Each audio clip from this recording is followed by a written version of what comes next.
आप सभी को नमस्कार। आज मैं आप सभी के समक्ष एक धार्मिक हिंदी कहानी लेकर आई हूँ कि भाई भाई में दुश्मनी पैदा कौन करता है, इनसे हमें कैसे बचकर रहना चाहिए, वे कौन लोग हैं, उनके बारे में मैं आपको इस वीडियो के अंदर बताऊंगी कि भाई भाई की दुश्मनी का कारण कौन होता है। तो आज मैं लेकर आई हूँ कि एक ऐसी कहानी जो आपको सिखाएगी कि भाई भाई में दुश्मनी पैदा करने वाला सबसे बड़ा कारण कौन होता है। आज भी भाई भाइयों में बहुत प्रेम होता है, लेकिन उनके प्रेम को कभी कभी ऐसी नजर लग जाती है कि उनका पवित्र प्रेम दुश्मनी में बदल जाता है। तो मित्रों, समझ में यह नहीं आता कि नजर मारने वाला आखिर कौन होता है। यही आपको इस कहानी में सुनने को मिलेगा। और इस कहानी में हम बात करेंगे कि भाई भाई में प्रेम कैसा होना चाहिए, वो क्या वजह रहती है जो भाई भाइयों के पवित्र प्रेम में रुकावट आ जाती है। तो चलिए अब शुरू करते हैं। यह कहानी राजस्थान की एक सत्य घटना है। किसी गांव में एक पिता के दो बेटे थे। दोनों बेटे बहुत ही सुंदर थे, होनहार थे। दोनों भाइयों में बहुत प्रेम था, एक दूसरे में बहुत प्रेम था। एक दूसरे के साथ दोनों रहते थे, एक साथ खाते पीते थे और एक ही साथ में सोया करते थे। यहाँ तक कि अगर घूमने कहीं जाते तो भी साथ में जाते थे। इतना गहरा दोनों भाइयों के बीच में प्रेम था कि कभी एक दूसरे के पूछे बिना कोई काम नहीं करते थे। तो दोस्तों, यह भी कहते हैं कि भाई भाई में दुश्मनी ना पहले थी और ना आज होती है। भाइयों में तो हमेशा प्रेम ही होता है। इनमें दुश्मनी पैदा करने वाला कोई और ही होता है। जरा विचार कीजिए, जिन दो भाइयों ने एक ही माँ के गर्भ से जन्म लिया है, उनमें भला दुश्मनी कैसे हो सकती है? कदापि नहीं हो सकती। भाई भाइयों में दुश्मनी के पीछे कोई और होता है।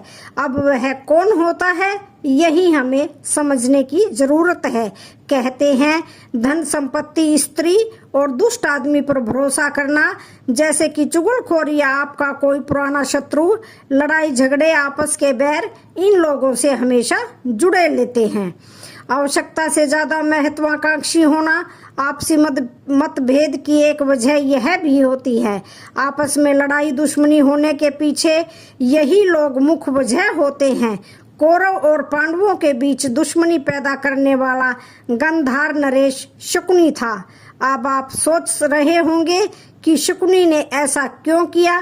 तो इसके पीछे वजह थी कि शकुनी का वो संकल्प जो उसने अपनी बहन के विवाह के समय लिया था, जिस समय पितामह भीष्म अपने अंधे भतीजे धृतराष्ट्र के लिए गांधार नरेश सुबल की पुत्री गांधारी को मांग लाए थे। जब यह बात शकुनी को पता चली कि भीष्म पितामह मेरी बहन को झूठ बोल करके अपने अंधे भतीजे के लिए ब्याह ले गए हैं, तब शकुनी ने यह प्रतिज्ञा ली थी कि मैं आज से अपने राज्य में ना रहकर हस्तिनापुर में रहूंगा और इसके वंश को नष्ट करवाने का काम करूंगा। तो अब वही आ जाइए उसी कहानी पर। दोनों भाई धीरे धीरे जवान हो गए और जब जवान हो गए तो पिता ने दोनों भाइयों का विवाह कर दिया। दोनों की बहुएं घर में आ गई तो कुछ दिन बीत जाने के बाद दोनों भाइयों की पत्नियों में झगड़ा शुरू हो जाता है और झगड़ा इतना बढ़ जाता है कि फिर दोबारा देवरानी और जेठानी में कभी नहीं बनती है। भाइयों की पत्नियों ने दोनों भाइयों के दिल और दिमाग में जहर घोलना शुरू कर दिया। वे अपने पतियों से अक्सर कहती थी कि तुम्हारा भाई ऐसा है, तुम्हारा भाई वैसा है, तुम्हारे भाई ने यह कर दिया, तुम्हारे भाई ने वो कर दिया, तुम्हारा भाई अपने लिए यह करता है, तुम्हारे लिए कुछ नहीं करता। इस तरह से वे एक दूसरे भाई के ऊपर दोषारोपण लगाने लगी। तो उन भाइयों के पिता जो थे, अपनी औलाद का यह चरित्र देखकर बहुत दुखी हुए। फिर एक दिन उन्होंने अपने दोनों बेटों को बुलाया और कहा कि बेटा हो, तुम आपस में हमेशा प्रेम से रहना, तुम दोनों कभी अलग मत होना, तुम्हारी पत्नियों के बर्ताव अच्छे नहीं हैं। किस प्रकार वो पिता हर समय अपने बेटों को समझाता रहता था। धीरे धीरे कुछ समय और बीत जाता है।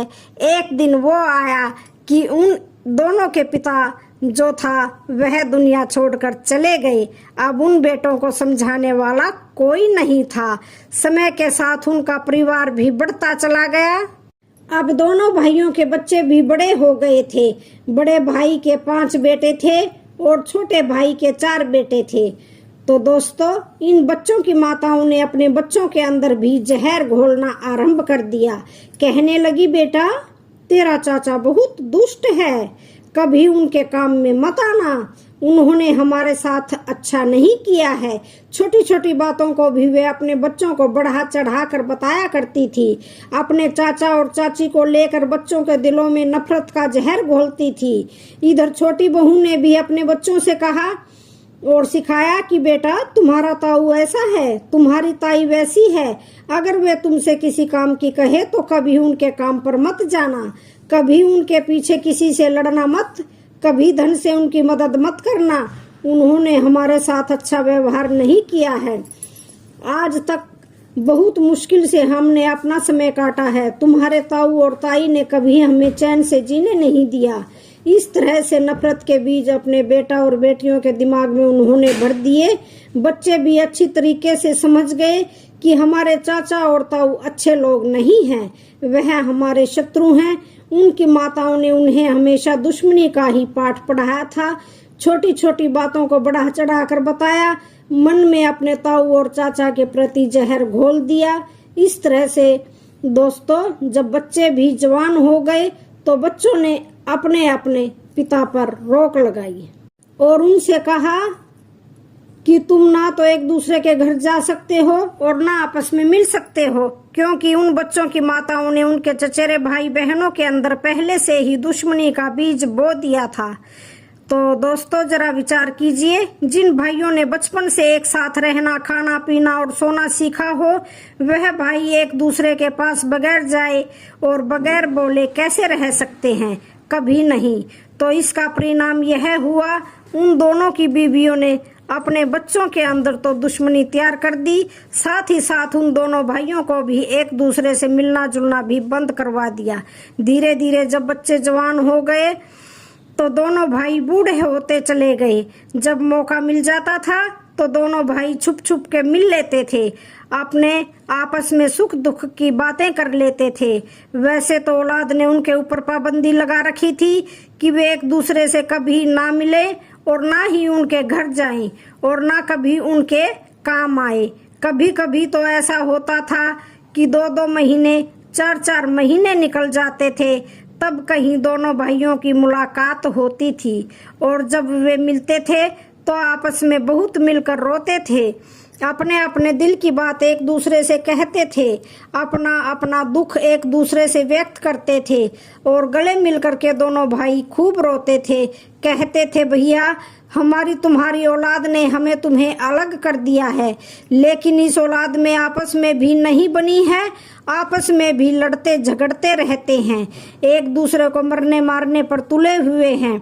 बड़ा भाई छोटे से कहने लगा, भैया यह हमारी तुम्हारी पत्नियों ने किया है, उन्हें उनकी माताओं ने एक दूसरे के बच्चों के प्रति जहर घोला है, आपस में वे इतने लड़ते झगड़ते हैं, एक दूसरे को मारते पीटते हैं, ऐसा लगता है जैसे वे एक दूसरे के जाने कितने पुराने दुश्मन हैं, लगता है कि एक दूसरे को जीवित नहीं छोड़ेंगे। मेरे भाई, हमारी तुम्हारी तो यह बात नहीं मानेगी, इन्हें किसी और दूसरे के द्वारा समझाने की कोशिश करो, नहीं तो यह किसी दिन आपस में लड़कर मर जाएंगे और हमारे तुम्हारे सामने यह मर जाएंगे, तो इससे बड़ा दुख हमारे तुम्हारे जीवन में और कुछ नहीं हो सकता। एक पिता के लिए सबसे बड़ा दुख होता है कि उसके जवान बेटे उसकी आंखों के सामने मृत्यु को प्राप्त हो जाए। उनके दिलों में नफरत का ऐसा बीज बोया हुआ है, ये एक दूसरे को देख नहीं सकते हैं। इनकी माताओं ने कभी उन्हें यह नहीं बताया कि वह तुम्हारे चाचा हैं, वह तुम्हारे ताऊ ताई हैं, वह तुम्हारे अपने हैं। बच्चे पैदा होते ही उनके दिलों में अपने ही परिवार के प्रति नफरत डालती यही कारण है कि चचेरे भाई एक दूसरे को आपस में मरने मारने पर तुले हैं। मेरे भाई, किसी के माध्यम से इन्हें जल्दी समझाने की कोशिश करो, वरना हमें अपने जीते जी अपने बच्चों की लाश उठानी पड़ेगी। कहीं देर ना हो जाए, कोई बड़ा अनर्थ ना हो जाए। हम देखते हैं कि जब यह आपस में लड़ते हैं तो ऐसा लगता है कि एक दूसरे को जीवित नहीं छोड़ेंगे। तो दोस्तों, इस प्रकार वे दोनों पिता अपने बच्चों को समझाते हैं, आपस में बातचीत करते हैं, परंतु उनकी औलाद उनकी बात नहीं मानती है। यह देखकर उन दोनों को बड़ा दुख होता है। दुनिया का हर पिता चाहता है कि हमारे लिए पेट भरने की रोटी ना मिले, हमारे लिए पेट भर के भोजन ना मिले, लेकिन हमारी औलाद प्रेम से रहे। अगर हमारी औलाद, हमारे बच्चे प्रेम से रहेंगे तो हम भूखे भी खुश रह लेंगे। लेकिन दोस्तों, दुख तो तब होता है जब एक पिता के दिल पर चोट तो तब लगती है, दर्द उसे जब होता है जब उसकी औलाद आपस में लड़ती झगड़ती है, एक दूसरे को मरने मारने पर तुल जाती है। इसी तरह से वे दोनों भाई गले लग करके बहुत रोते हैं और कहते हैं कि किसी न किसी के द्वारा हमें अपने बच्चों को समझाना चाहिए, नहीं तो यह किसी दिन मर जाएंगे। इस प्रकार से मित्रों, वे दोनों भाई अपने बच्चों को समझाने का अनेक तरह से प्रयास करते हैं, दूसरे लोगों के द्वारा भी समझाते हैं और रिश्तेदारों के द्वारा भी, लेकिन उनके बच्चे नहीं मानते हैं, क्योंकि उनकी माताओं ने उनके अंदर बहुत विषैला जहर घोल दिया था कि वह किसी की बात ना माने। क्योंकि मित्रों, किसी ने सच ही कहा है, माता शिशु निर्माता भवती, माँ ही बच्चे का निर्माण करती है। बच्चा तो एकदम सफेद चादर के समान होता है, माँ उसे जिस रंग में रंगना चाहे उसे रंग देती है, डॉक्टर बनाना चाहे तो डॉक्टर बना देती है, कलेक्टर बनाना चाहे तो कलेक्टर बना देती है, और वही माँ अगर अपने बच्चों को डाकू बनाना चाहे तो डाकू भी बना देती है, जिसको चाहे उसको दुश्मन बना सकती है। तो मित्रों, हम दोनों भाइयों के जो बेटा बेटी थे वे किसी के समझाने पर भी नहीं मानते हैं। यह देख करके दोनों भाइयों को बड़ा दुख होता है। वे सोचते हैं इसी चिंता में हम दोनों दुनिया छोड़कर चले जाएंगे, अपने पीछे अपने बच्चों को, अपने परिवार वालों को एक दूसरे का दुश्मन बना हुआ छोड़ जाएंगे। जब उस छोटे भाई का बड़ा भाई एक दिन इस दुनिया को छोड़कर चला गया तो उस छोटे भाई के लिए बहुत बड़ा दर्द हुआ। पछाड़ खाकर एकदम जमीन पर गिर पड़ा और रोने लगा। अपने बच्चों से कहने लगा कि तुमने अपने मन की ही कर ली, तुम्हारी इस लड़ाई से, तुम्हारे इस झगड़े से मेरा भाई हमेशा के लिए चला गया है। भगवान ऐसी औलाद के साथ रहने से अच्छा तो हमको भी मौत दे देता तो ज्यादा अच्छा होता। हे भगवान, तुम हमको भी अपने पास बुला लो, हमारे लिए भी मौत भेज दो, ऊपर आकर हम भी अपने भाई के साथ सारी जिंदगी प्रेम से रहेंगे। यहाँ तो हमारे बच्चे, हम भाइयों को अलग कर दिया है, हमें कभी मिलने नहीं दिया गया। तो मित्रों, इस तरह से वो बूढ़ा छोटा भाई फपक फपक कर रोता है, लेकिन उसकी औलाद और उसकी पत्नी पर उसका कोई असर नहीं पड़ता है। वे इस बात से खुश थे कि हमारा दुश्मन मर गया, जब हम मरेंगे तो उनके बच्चे भी हमारी मौत पर खुशियां मनाएंगे। यह कैसी विडंबना है। तो दोस्तों, छोटे भाई की पत्नी ने अपने बच्चों को रोक लिया और कहा कि वहां जाने की कोई जरूरत नहीं है, ताऊ मर गया, मर जाने दो। लेकिन कोई बाहर नहीं जाएगा, कोई भी उसकी अंतक्रिया में शामिल नहीं होगा। तो वही हुआ, उस माँ ने अपनी औलाद को ताऊ के संस्कार में जाने नहीं दिया। इधर जब उसका छोटा भाई अपने भाई के अंतिम संस्कार में शामिल होने के लिए जाता है तो उसके बच्चों ने, उसकी पत्नी ने भी उसे रोक लिया और कहा कि तुम कहाँ जा रहे हो, तुम कहीं नहीं जा सकते। उसकी पत्नी बोली, जब हमारी औलाद नहीं जाएगी तो तुम भी नहीं जाओगे।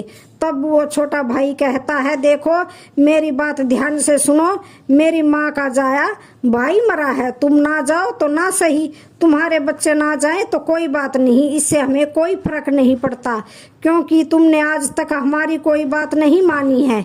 लेकिन वह हमारा भाई था, हम एक साथ रहे थे, हमारा बचपन दोनों भाइयों के प्रेम में साथ बीता है। अब अब हमारा भाई दुनिया को छोड़कर चला गया है।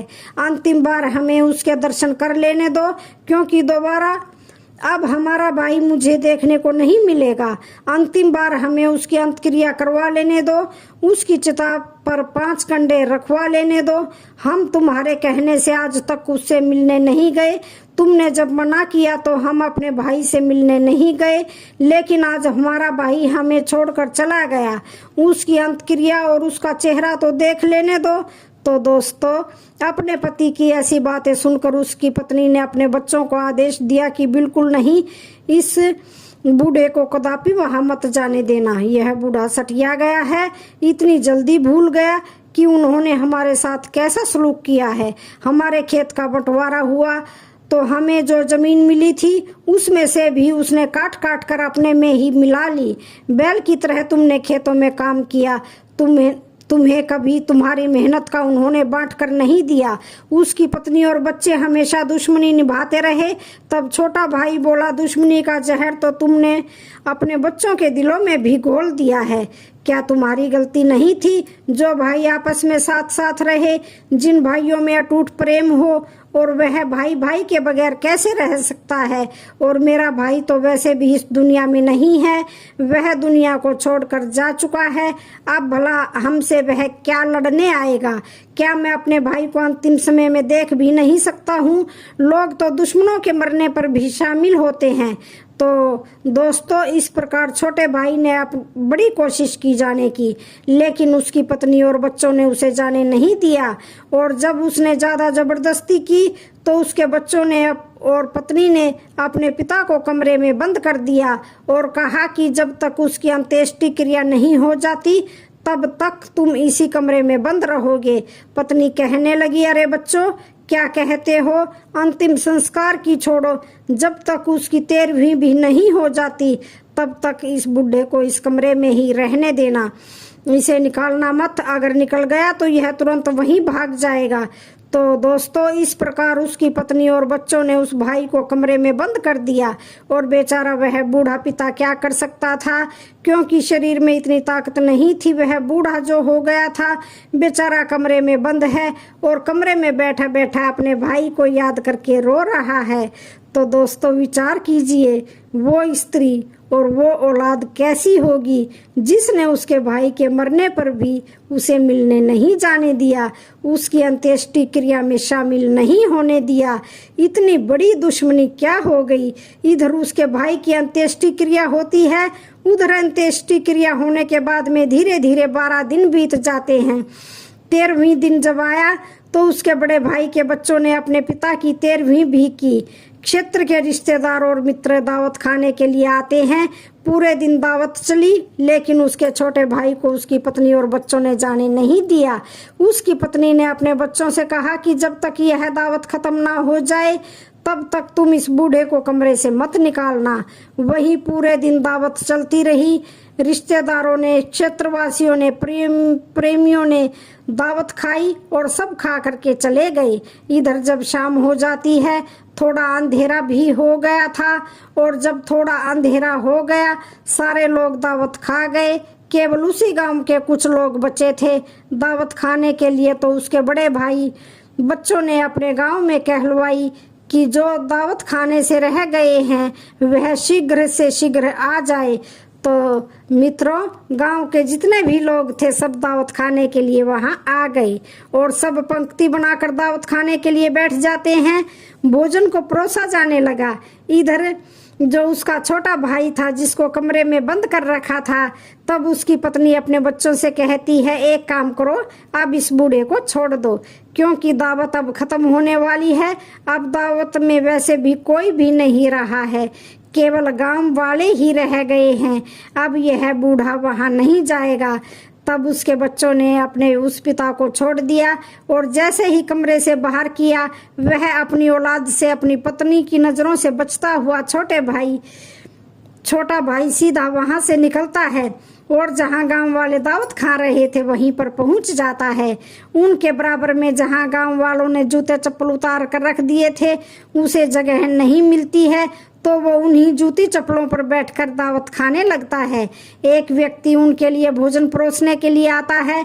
जब गांव के व्यक्ति ने उन बच्चों के चाचा को देखा तो उनके पैरों के तले की जमीन खिसक गई और कहा कि चाचा जी आप बोले, हाँ बेटा, हमारी औलाद ने हमें कमरे में बंद कर रखा था, 13 दिन तक हमें निकलने नहीं दिया, हम अपने भाई के शव पर 2 आंसू भी नहीं डाल सके, उन्होंने आज निकाला है तो मैं अपने भाई की 13वीं की पूरी खाने के लिए चुपके से चला आया हूँ। बेटा तुम चुप रहना, कहीं लोगों को पता ना चल जाए, नहीं तो कुछ अनर्थ हो जाएगा। तो मित्रों, उस चाचा के यह शब्द सुनकर के उस गांव के व्यक्ति की आंखों में आंसू आ गए और उसने उस चाचा के पास में पत्तल में भोजन नहीं परोसा, तुरंत उनके लड़कों के पास में पहुंचता है और कहता है, नालायकों, तुम चुल्लू भर पानी में डूब मर जाओ। अरे नालायक, तुम इतने अधर्मी हो गए हो, तुम इतने गिर गए हो, देख रहे हो तुम्हारे चाचा कहाँ बैठे भोजन कर रहे हैं, गांव वाले लोगों की पंक्ति में, और वह भी जहाँ जूते चप्पल उतरे हुए वही जूते चप्पलों के ऊपर भोजन करने के लिए बैठे हैं। तुम्हें तो शर्म के मारे चुल्लू भर पानी में डूब मरना चाहिए। क्या तुम्हारी इतनी बड़ी दुश्मनी है कि तुम अपने बड़ों का सम्मान करना भी भूल गए? धिक्कार है तुम जैसी औलाद के लिए। तो फ्रेंड्स, जब उस गांव वालों ने उसके बड़े भाई के बेटों को खूब डांटा फटकारा और कहा कि वो तुम्हारे चाचा हैं, गांव वालों की पंक्ति में बैठे हैं, तो दोस्तों यह सुनकर कि उसके बड़े भाई के बच्चे एकदम से भागे और अपने चाचा के पास में पहुंचे और चाचा के चरणों में गिरकर कहने लगे, चाचा मुझे माफ करना, हमसे बहुत भारी भूल हो गई है, हमसे गलती हो गई है। हमारे चाचा जी गांव वाले लोगों के साथ बैठकर भोजन कर रहे हैं। धिक्कार है ऐसी औलाद के लिए, धिक्कार है ऐसे कुल के लिए जिसके चाचा लोगों के जूते चप्पलों के ऊपर बैठकर के भोजन करें। तो ऐसी औलाद के लिए मर जाना बेहतर है। जो भी हो, आप हमारे चाचा हैं, आज से अब आप ही हमारे लिए बचे हैं। चाचा यहाँ से उठिए और आपको भोजन हम कराएंगे। इस तरह से उसके भतीजे, उसके 5 बेटे अपने चाचा को लेकर रोते हुए घर के अंदर चले जाते हैं, उनको भोजन कराते हैं और भोजन करने के बाद में उस चाचा ने अपने 5 भतीजों को अपने गले से लगा लिया और भाई की याद करके रोने लगा। अपने चाचा को रोता हुआ देख करके 5 बेटों के आंखों में आंसू की धारा बहने लगी और कहने लगे, चाचा तुम क्या चाहते हो, तुम्हारी क्या इच्छाएं हैं, हमें बताओ, आज हम वही करेंगे। तब चाचा अपने 5 भतीजों को गले लगा करके कहता है कि मेरे पुत्रों, मेरे लाल, आप मेरे भतीजे हैं, चाहे मेरे बेटा हैं, आप मेरे हैं। मैं यह चाहता हूँ कि मेरा भाई जिंदा था तब तक तुम्हारी माताओं ने हम दोनों भाइयों को नहीं मिलने दिया और तुम चचेरे भाइयों को आपस में नहीं मिलने दिया। तुम चचेरे भाइयों के अंदर उन्होंने ऐसा जहर घोल दिया कि तुम लोगों की आपस में दुश्मनी बन गई। मेरी तो इच्छा यही थी कि मेरा बड़ा भाई तुम लोगों के झगड़े से इस दुनिया से छोड़कर चला गया, लेकिन मैं ऐसे मरना नहीं चाहता।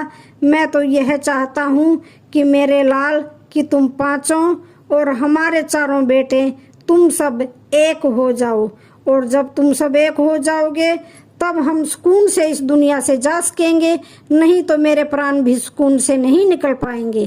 तो दोस्तों, वो चाचा कहने लगा कि मेरे पुत्रों, तुम चलो, मैं आगे चलता हूँ और अपने 4 भाइयों के चरणों में लेट जाना। वो इतने कसाई नहीं है, वो इतने झगड़ालू नहीं है कि तुमसे झगड़ा करने लगेंगे।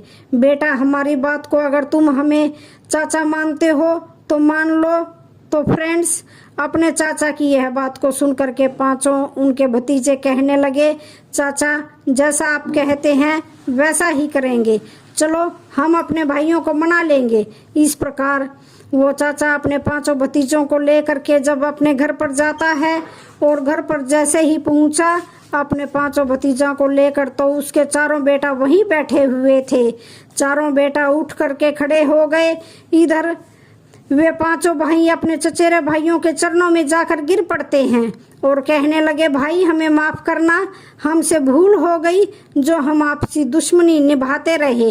अब हमारे मन से नफरत का वो सारा मैल निकल चुका है। अब हमें आभास हो गया है कि आप हमारे दुश्मन नहीं, हमारे भाई हो और हमारे अपने हो। चाचा के और ताऊ के बेटों में भला क्या फर्क होता है। तो फ्रेंड्स, जब चारों भाइयों ने देखा कि हमारे पांचों भाई मेरे चरणों में गिर गए हैं, तो फ्रेंड्स ऐसा किसका दिल होगा जिसका दिल ना पसीजा हो। चारों भाइयों ने अपने पांचों भाइयों को गले लगा लिया और बहुत देर तक एक दूसरे के गले से चिपके रहे और आपस में कहने लगे कि भाई, आज के बाद हम तुम आपस में कभी झगड़ा नहीं करेंगे, हम तुम आपस में कभी दुश्मनी नहीं बनाएंगे, अब बाकी की जिंदगी हम तुम प्रेम से मिलकर गुजारेंगे। उधर दोस्तों, जब उन 9 बेटों की माताओं ने देखा तो कहने लगी है, तुम क्या कर रहे हो? अरे यह तो हमारे दुश्मन है। मित्रों, अपनी माता की ऐसे बातें सुनकर वे सभी बेटा अपनी अपनी माँ को डांटने लगे और कहा कि धिक्कार है, तुम जैसी माताओं को धिक्कार है। ऐसी पत्नी के लिए जो अपने बच्चों को और अपने पति के दिल में अपने परिवार के प्रति नफरत का जहर घोले। तुमने हम भाई भाइयों में जहर बो दिया, तुमने अपने बच्चों के अंदर दुश्मनी पैदा कर दी। अरे दुनिया की माँ तो दुनिया की स्त्रियां, दुनिया की नारी परिवार जोड़ने का काम करती है और तुमने तो परिवार को तोड़ दिया है। और तुम अपने आप को माँ कह रही हो, तुम अपने को स्त्री कह रही हो, तुम अपने आप को एक नारी कह रही हो। तुम्हारे लिए दुनिया, यह दुनिया का समाज कभी नारी का दर्जा नहीं देगा, कभी माँ का दर्जा नहीं देगा, क्योंकि माँ हमेशा प्रेम बांटती है, स्त्री हमेशा घर परिवार को जोड़ती है, नारी हमेशा परिवार की कलह क्लेश को दूर करती है। लेकिन तुमने तो ऐसा कुछ भी नहीं किया है और तुम हमसे कह रही हो कि ये क्या कर रहे हो। दोबारा अगर तुमने फिर जहर घोलने की कोशिश की तो हम भाग जाएंगे कि तुम हमारी माँ हो। माँ के अंदर तो ममता होती है, प्रेम का रूप होता है, पर तुम दोनों माताओं के अंदर तो विष भरा हुआ है। तो फ्रेंड्स, अपने बच्चों के इस तरीके की बात सुन करके दोनों माताएं पीछे हट जाती हैं। उसके बाद में वह चाचा अपने और अपने भाई के बेटों के लिए हृदय से लगा लेता है और बड़ा खुश होता है। तो दोस्तों, उस दिन के बाद में उन भाई भाइयों में अटूट प्रेम हो जाता है और वह आनंद से रहने लगते हैं। और धीरे धीरे कुछ दिनों के बाद में वह चाचा भी इस दुनिया को छोड़ करके चला जाता है। तो भी सब मिलकर अपने चाचा और पिता का अंतिम संस्कार करते हैं। सभी लोग मिलकर अपने चाचा की 13वीं भी मनाते हैं। फिर उन्होंने कभी आपस में झगड़ा नहीं किया। एक आदमी ने 2 परिवारों की नफरत को मिटा दिया। तो दोस्तों, इस कहानी से आपने समझ लिया होगा कि भाई भाइयों के बीच नफरत की दीवार कैसे पनपती है, दुश्मनी का बीज कौन बोता है।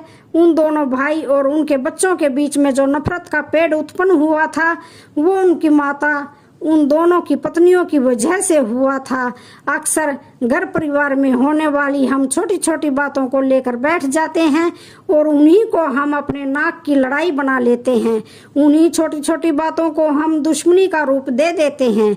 एक स्त्री को ऐसा होना चाहिए जो परिवार को बांध कर रखे। स्त्री को इस बात के लिए जाना जाए कि वो समाज को बनाने का काम करती है, समाज को जोड़ने का काम करती है। उसे कभी इस बात के लिए ना जाना जाए कि वह घर तोड़ने का काम करती है, रिश्तों को तोड़ने का काम करती है। सोचो, अगर किसी माँ बहन के मायके में उसके भाई भाइयों में दुश्मनी ठनी हो तो उसे कैसा लगेगा। आपके पिता और भाई आपस में शत्रुता बनाए हो, एक दूसरे को मरने मारने पर तुले हो, तो यह देखकर आपको कैसा लगेगा? ईमानदारी से बताओ, क्या तुम अपने भाई को अपने भाई के साथ आपस में लड़कर मरते हुए देखना चाहती हो? उत्तर होगा नहीं। तो फिर ससुराल में नफरत की दीवार क्यों बनाती हो? तो दोस्तों, इस दुनिया की कोई भी माँ, कोई भी बहन, कोई भी पत्नी, कोई भी स्त्री अगर भाई भाइयों में दुश्मनी पैदा करती है, अपनी औलाद में दुश्मनी का बीज बोती है, तो आगे चल करके उसके जीवन में ऐसा अनर्थ होगा कि उसे रोए आंसू नहीं आएगा। क्योंकि कहते हैं कि औलाद में अगर आपस में झगड़ा होता है तो वह भी उनकी वजह से ही होता है। माँ अगर चाहे तो औलाद के अंदर अटूट प्रेम भर दे, माँ अगर चाहे तो अपनी औलाद के अंदर दुश्मनी पैदा कर दे। तो दोस्तों, अब तो आप जान ही गए होंगे कि भाई भाई में दुश्मनी पैदा करने वाला कौन होता है। तो दोस्तों, भाई भाइयों के बीच दुश्मनी बनाने वाला मुख्य रूप से ये 5 लोग जिम्मेदार होते हैं।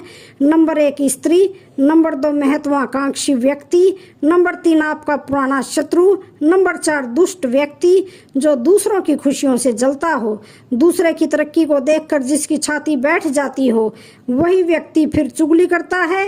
नंबर 5, अगर हम अपने घर की लड़ाई झगड़े की बातें, अपनी कमजोरी की बातें दूसरों के बाहर वालों के सामने रखते हैं तो निश्चित रूप से हम अपने जलने वाले लोगों को मौका देते हैं कि आओ और हमारे अंदर नफरत का बीज बो दो। अपनी कमजोरी और अपने घर के लड़ाई झगड़े की बात हमें कभी बाहर वालों के सामने नहीं करनी चाहिए। अब जब लोग जान जाते हैं कि हम में आपस में किसी बात को लेकर अनबन है तो वे फिर मौका बनाते हैं और हमें आपस में फूट करा देते हैं। तो दोस्तों, हमें सावधान रहना है और आपस में प्रेम बनाकर रखना है। नफरत सिर्फ आपको जलाती है और प्रेम आपको जोड़ता है, आपको बढ़ाता है। तो उम्मीद करती हूँ कि यह कहानी इससे कुछ ना कुछ सीखने को मिला होगा। तो चलिए अब इस कहानी को यहीं पर समाप्त कर देते हैं। तो वीडियो कैसी लगी? वीडियो अच्छी लगी हो तो चैनल को लाइक शेयर सब्सक्राइब जरूर करें। धन्यवाद।